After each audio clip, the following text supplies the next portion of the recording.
지난해 12월 강릉한 유기견 보호센터 앞에서 발견된 포대자루. 가까이서 포대를 만져보니 무언가 이리저리 꿈틀거립니다. 버려진 포대자루 2개 속에는 강아지 3마리가 담겨 있었습니다.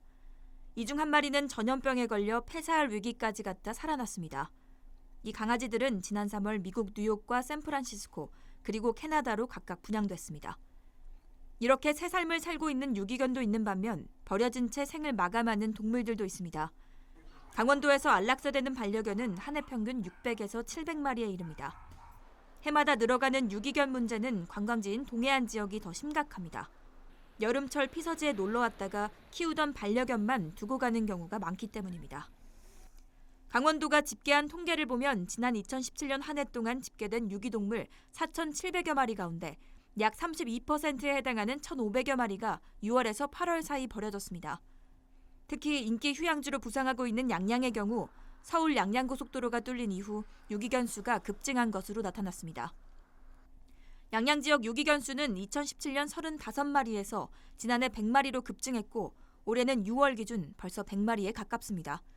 여름철에 집중됐죠? 7, 8월에 집중됐죠?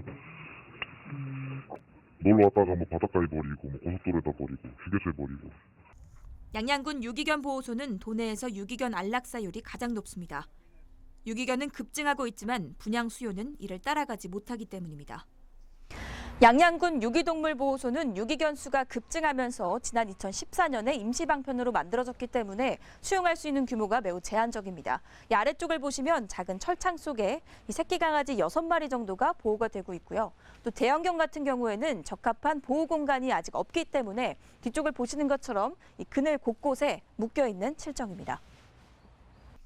이렇게 수용 규모가 작은 동물보호소는 법적 의무 공고 기간이 끝나면 안락사를 시행하지 않을 수 없습니다. 상황이 이렇자 지자체가 올해 2억 5천만 원을 들여 유기동물 보호센터와 대형견 보호시설을 신축하기로 했습니다. 그러나 이마저도 주민 반대에 부딪혔습니다.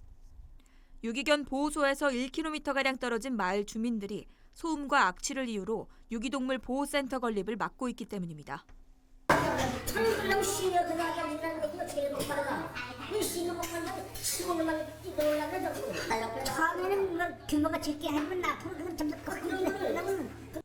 일부 동물보호소에서는 안락사를 늦추기 위해 사비를 들여 수용 규모를 늘리기도 하지만 어딘지 알려지는 것은 극도로 꺼리는 상황. 달갑지 않은 인기 유기 장소가 되기 때문입니다.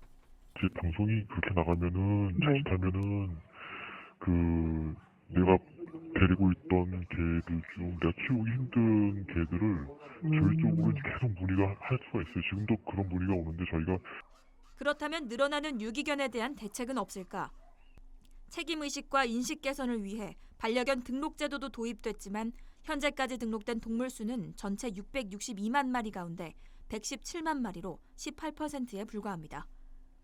전체 반려동물의 80%가 버려져도 누가 주인인지 알 수 없는 겁니다. 동물 유기는 관련 보호법에 따라 최대 300만 원의 과태료가 부과됩니다. 하지만 벌금이 아니라 시군 등 지자체의 행정처분에 불과하다 보니 이마저도 별 효과가 없습니다. 행정처분이 이루어진 경우는 전국적으로도 사례가 별로 없고요. 그 이유는 유기할 당시를 저희가 유기하는 그 동시에 적발을 하거나 해야 되는데 그게 참 힘들어요. 뭐 벌금이나 뭐 그 진짜 실형이 나오는 경우라면은 이제 수사권을 가진 기관에서 CCTV나 아니면은 정황에 따른 수사를 거치겠지만 저희 행정기관에서는 단순 행정처분을 가지고 수사할 수 있는 권한이나 그런 건 없습니다. 상황이 이렇자 분양 현장에서 즉시 동물 등록이 이루어져야 한다는 목소리도 나옵니다. 칩을 권장하는 날짜부터 수정을 해야 되고 칩을 심는 데는 그 수의사가 꼭 신게 돼 있거든. 조작해 주입을 하니까 간소화 시켜가지고 그렇지 않으면 뭐 유기견센터에 소장이라든가 뭐 누구를 정부에서 그 책임자한테 교육을 시켜서 나갈 때 거기서 심어서 바로 내보내면 100%가 되는 거지. 동물 등록제를 의무화하고 활성화하기 위한 방안이지만 비전문가의 의료행위가 감염 등으로 이어질 수 있다는 지적도 나옵니다. 칩이 주사침에 들어있는데 그렇기 때문에 정확하게 피하로 안 들어가면 문제가 생길 수가 있죠. 놓는 부위가 이제 근육하고 피부하고 그 사이에 들어가는 거죠. 아무래도 잘못 들어가면 염증이 생길 수도 있겠죠.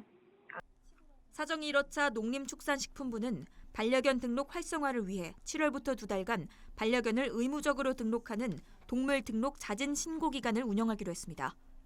잦은 신고 기간 내 등록 시 과태료가 면제되며 9월부터는 동물 미등록자 집중 단속에 나섭니다.